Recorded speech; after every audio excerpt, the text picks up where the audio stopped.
Speaker, and it's a pleasure to follow the Honourable Lady, even though I take a fairly fundamentally different view from her. Mr. Speaker, last November I resigned from the Cabinet because I couldn't support the government's Brexit deal, and I would tell the House I still believe it to be a bad deal. I also recognise that with the government purporting to take no deal off the table and its acquiescence in the extension of Article 50, that we potentially now face an even worse alternative that could reverse Brexit and betray our democracy. In extending Article 50 and signalling that it was taking WTO exit off the table, the government rather weakened its own negotiating position in Brussels, and I'm afraid it heartened some of those here in Parliament who are seeking to frustrate Brexit. I believe that decision, which was a choice, was a mistake, and as a direct result of that political choice, we now face a very real risk of the UK being forced to accept something akin to single market membership, losing control over our laws, our borders, and an independent trade policy. I'll make just a little progress.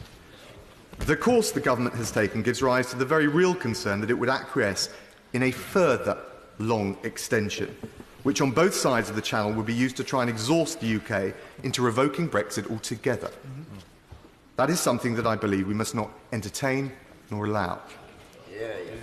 In fairness to the government, I also recognise that they have provided some additional assurances at the domestic level that Northern Ireland will not be forced alone to follow EU regulations. That is of some value, although I well appreciate the concerns of those, not just on that side of the House, who are concerned that those assurances are not contained within the withdrawal agreement and therefore are not binding at the international level. And until we see the bill, it is impossible to assess the strength of those safeguards.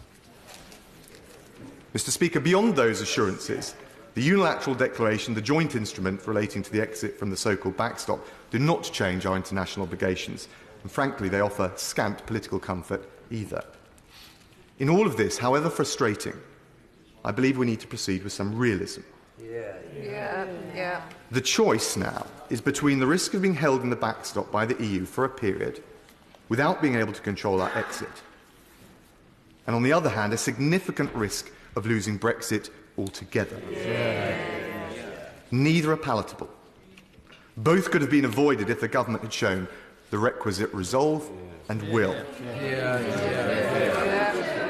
And I appreciate that for many colleagues this presents a very finely balanced judgment call. I share the deep frustrations many feel at being presented with two such unsavoury alternatives.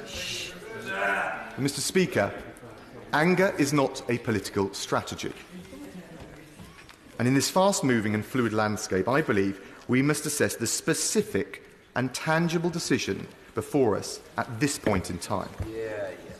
The motion today explicitly does not satisfy Section 13 of the EU Withdrawal Act, so it is not in practice or in law a third meaningful vote.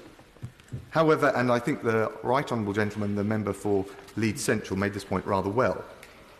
However, the vote on its own terms does have significant legal and practical implications. First, it is necessary to satisfy the EU Council decision on the 22nd of March to avoid and indeed prevent the government from returning to the EU to seek an even longer extension. I regard that as essential. The second implication of the motion, by virtue of that, is to avoid the UK holding European elections in May, and I regard that as absolutely essential to avoid the very dangerous and corrosive effect on public trust in our democracy. I give way to my... May I urge my right honourable friend